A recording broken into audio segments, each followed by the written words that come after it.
أعوذ بالله من الشيطان الرجيم بسم الله الرحمن الرحيم وبه نستعين وهو خير ناصر ومعين ولعنة الله على أعدائهم أجمعين من الآن إلى قيام يوم الدين آمين يا رب العالمين رب اشرح لي صدري ويسر لي أمري واحلل عقدة من لساني يفقهوا قولي وصل على محمد وعلى محمد وعجل فرجهم.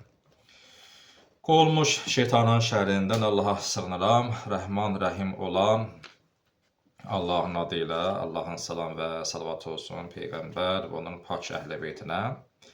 Salam əziz tələbələr və bizi izləyən dəyərli həmvətənlərimiz, hər birinizi xoş gördük Qur'anın qiraət tarixi dərsində.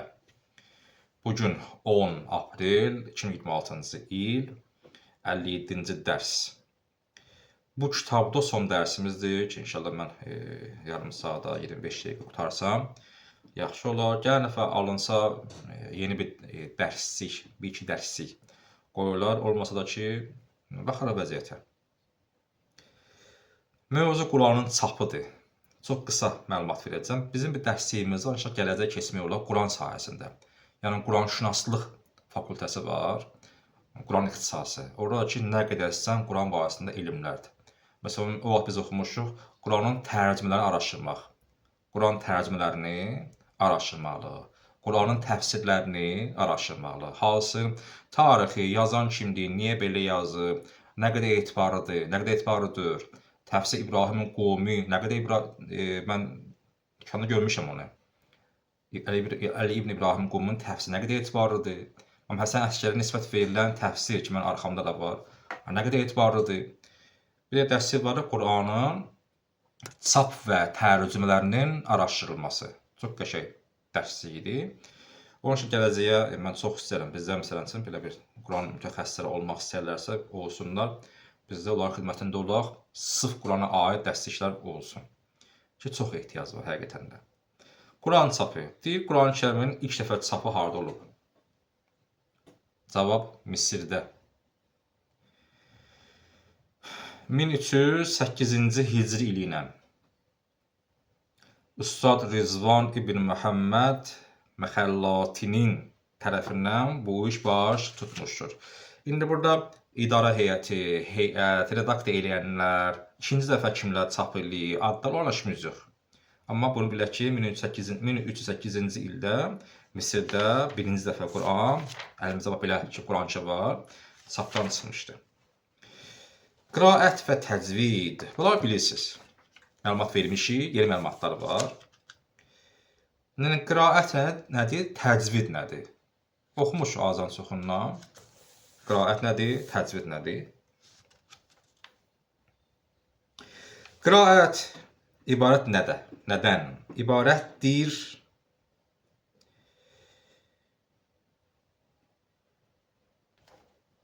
deməli, Quran kəmələrinin nə cür əda, yəni tələffüz etməklikdən və Quran kəmələrinin barəsində olan ixtilaf, yəni fərqli fikirlərdən bəhs edən bir elmdir. Qiraət bəhs edir Quran kəmələrinin düzgün tələffüzündən və Quran kəmələrinin fərqliliyindən bəhs edən bir elmdir. Çünki qiraətdir. Quran kəməsinin fərqliliyi. Gəh belə yazırlar, belə oxuyurlar, oxumuşuq. Bu şərtlə ki, bu kəmələrin tələffüzü əsaslansın hər hansı bir raviyə. Yəni, insan bilsin ki, hansı qaridən təqlid eləyərək bu kəlməni belə tələffüz edir. Hələ öz başman deyir, yox, kimdən bunu sən rəvayət deyirsən? Yaxşı deyirlər ki, Quran kəlmələri nə deməkdir bu? Quran kəlmələri nə deməkdir? Nə anlayırıq? İbn Cəzri bu haqda belə deyir ki, qarilərin istilahında, Quran, yəni qurra, qarilərin terminologiyasında, yəni hərflər. kəlmələr, yəni hərflər. Məsələn, Allah kəlməsində bu da kəlmədir, düzdür? Deyir, bu içində hərflər vardır. Hərflərdən təşkil tapana deyirlər kəlmə. Bismillah bu hərfdir, isim bir kəlmədir, Allah bir kəlmədir. Bir hərf, iki dənə kəlmə. Deyir, bu kəlmələr.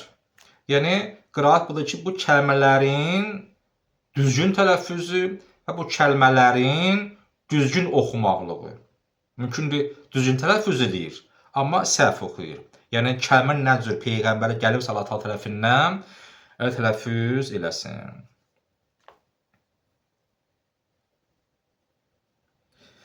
Yəni, qiraat elmi məşğuldur nə ilə? Quran kəlmələrinin ədasının keyfiyyəti barəsində araşdırma elmdir. Quran kəlmələrinin nə cür əda etməlidir? Var tələffüz, var əda. Bunların fərqi var.